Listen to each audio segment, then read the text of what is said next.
لاہور میں موجود نواز شریف کی رہائش گاہ کو ریونڈ محل کہا جاتا ہے۔ یہ نواز شریف کی والدہ کے نام پر ہے۔ ریونڈ محل کا احاطہ 1700 ایکڑ یا 13,600 کنال ہے۔ ملحقہ خریدی گئی زمین بھی شامل کی جائے تو 25,000 کنال سے زائد بنتی ہے۔ یہاں جانے کے لیے ایک خصوصی گیٹ بنایا گیا ہے جس پر نواز شریف کی والدہ بیگم شمیم شریف اور بیٹی مریم نواز کے نام بڑے بڑے حروف میں کندہ کیے گئے ہیں۔ شاہی رہائش گاہ میں 3 باورچی خانے، 3 ڈرائنگ روم، ایک سوئمنگ پول، ایک مچھلی فارم، ایک چھوٹا سا چڑیا گھر اور ایک جھیل شامل ہے۔ اس علاقے میں میاں شریف نے جو زمین خریدی اس کو قومی خزانے سے پیسے خرچ کر کے جدید سہولیات سے آراستہ کیا گیا۔ اس رہائش گاہ میں تقریباً 1500 ملازمین کام کرتے ہیں جن کی مجموعی ماہانہ تنخواہ کروڑوں روپے بنتی ہے۔ وزیر اعظم نواز شریف جب دوسری بار وزیر اعظم بنے تب انہوں نے ریونڈ محل کی تعمیر و آرائش پر خصوصی توجہ دی۔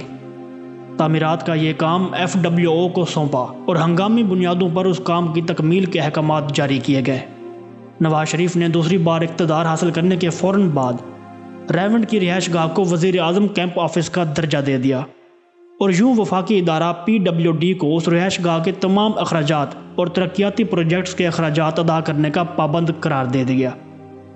اس حوالے سے برطانیہ کے اخبار سنڈے ٹائمز میں ایک مضمون شائع ہوا تھا جس میں لکھا گیا کہ ریونڈ میں ہزاروں ایکڑ رقبے پر پھیلی ہوئی نواز شریف کی جائیداد ایک ایسے شخص کی جانب سے اپنی دولت کی بے جان نمود و نمائش ہے جو غریبوں کی زندگی بدل دینے کے نظریے کے ساتھ فروری 1997 میں برسر اقتدار آیا تھا۔ ناظرین گرامی، شریف خاندان نے ریونڈ کی زمین 13 کروڑ روپے میں خریدی تھی۔ اس سے قبل 26 جولائی 1992 کو اسلام آباد سے ایک شاہی فرمان جاری ہوا تھا۔ یہ فرمان کمشنر لاہور ڈویژن کے نام تھا۔ وزیر اعظم سیکریٹریٹ نے اس فرمان کے ساتھ کمشنر لاہور کو سرکاری خزانے سے 5 کروڑ روپے جاری کیے تاکہ وہ شریف خاندان کی ریونڈ میں واقع اس عالیشان رہائش گاہ کو لاہور سے جوڑنے والی سڑک کی حالت کو بہتر بنائے۔ اور اس کے بعد فوراً ایک اور حکم نامہ جاری ہوا اور ساتھ ہی مزید رقم بھی جاری کر دی گئی۔ اس بار کمشنر لاہور کے لیے حکم یہ تھا کہ وہ ایک اور سڑک تیار کروائیں جو اتفاق کمپلیکس اور اتفاق فارم کے درمیان سے گزرے، اور اس پروجیکٹ کے لیے 14 کروڑ 90 لاکھ روپے اضافی ادا کیے گئے۔ بہت شروع کے اقدام کے طور پر PWD کی طرف سے رہائش گاہوں اور وزیر اعظم کیمپ آفس کی تزئین و آرائش کے لیے 8 کروڑ روپے کی سمری وزیر اعظم ہاؤس کو بھیجی گئی جو چند لمحوں میں منظور ہو کر وزارت خزانہ کے پاس پہنچ گئی، اور اگلے 24 گھنٹوں میں اس شاہی رہائش گاہ پر ترقیاتی کام شروع ہو چکا تھا۔ یہ ایک طرح سے وزیر اعظم ہاؤس کی طرف سے کھلی جارحیت تھی کیونکہ ریاستی قوانین کے مطابق کسی کیمپ آفس پر مستقل نوعیت کی کوئی تعمیرات نہیں کی جا سکتی، لیکن ان تمام قوانین اور ضوابطوں کو رون دیا گیا۔ بعد ازاں ایک شاہی فرمان کے ذریعے سوئی نادرن گیس کو شریف فارم سے احکامات موصول ہوئے۔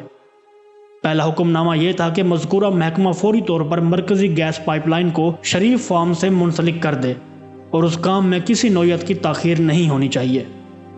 اس موقع پر خصوصی طور پر اہتمام کیا گیا کہ گیس کی سپلائی کے ساتھ کسی دوسرے کو کنیکشن نہ دیا جائے۔ مقامی لوگوں نے اس سہولت سے فائدہ اٹھانے کی کوشش کی لیکن ان کی درخواستوں کو واپس کر دیا گیا۔ ایک محتاط اندازے کے مطابق گیس پائپ لائن کی اس تنصیب پر قومی خزانے سے 7 کروڑ روپے، جو کہ آج کل کے 70 کروڑ روپوں کے برابر ہیں، خرچ کیے گئے۔ وفاقی محکموں سے بھاری رقوم وصول کرنے کے بعد دوسرا مرحلہ پنجاب حکومت کی طرف سے شروع ہوا۔ وزیر اعظم کے بھائی میاں شہباز شریف نے ضلع کونسل لاہور کو ایک حکم جاری کیا جس میں کہا گیا تھا کہ ضلع کونسل فوری طور پر 20 فٹ کارپیٹڈ سڑک تیار کروائے جو شریف فارم کے درمیان سے گزرے۔ فوری طور پر بھاری اخراجات کے بعد شہباز شریف کے حکم کی تعمیل کرتے ہوئے ضلع کونسل نے ایک شاندار سڑک تعمیر کرا دی۔ اس کے بعد ایک اور حکم نامہ جاری ہوا جس کے مطابق ضلع کونسل لاہور نے اڈا پلاٹ ریونڈ سے شریف فارم تک نہر کے دونوں کناروں پر سڑک کو شریف فارم تک پہنچا دیا۔ ریونڈ فارم پر قومی خزانے کے بے تحاشا اصراف سے صرف فارم کے لیے ترقیاتی کام تو جاری رہا لیکن قریبی دیہات کو یکسر نظر انداز کر دیا گیا۔ صرف شریف فارم کو مختلف بڑی سڑکوں سے جوڑنے کے لیے جو سڑکیں بنائی گئیں اس پر 32 کروڑ روپے خرچ ہوئے، لیکن 7 ملحقہ دیہات میں اینٹوں سے بنی ہوئی سڑکیں بھی نہ تھیں۔ اور غریب کسان کچے راستوں سے اپنی زرعی مصنوعات منڈی تک پہنچانے پر مجبور تھے۔ انہیں شریف فارم کو آنے والی گیس کی مین پائپ لائن سے بھی کنیکشن نہ دیے گئے اور نہ بجلی کے کنیکشن دیے گئے۔ شریف فارم کے ساتھ ہزاروں ایکڑ پر جوبلی ٹاؤن نامی سکیم کا اعلان کیا گیا۔ حالانکہ حکومت پنجاب کے اعلان کردہ جوہر ٹاؤن سکیم اور سبزہ زار سکیم ابھی تک مکمل نہیں ہو سکی تھی، لیکن جوبلی ٹاؤن کا منصوبہ صرف اس لیے بنایا گیا کہ شریف خاندان نے جو زمین بہت کم نرخوں پر خرید کر سرکاری خزانے سے ترقیاتی کام کروا کر قیمتی زمین میں تبدیل کرا لی تھی، اس کو جوبلی ٹاؤن میں شامل کر کے اربوں روپے کمائے جائیں۔ اس عظیم الشان منصوبے کے لیے مجموعی طور پر 80 دیہات کا پانی بند کر دیا گیا، ایک نہر کو اپنے مفاد میں پختہ کرنے کے لیے، جس کے باعث کسانوں کی تیار فصلیں سوکھ گئی تھیں اور ان کے مویشی پانی کو ترس گئے۔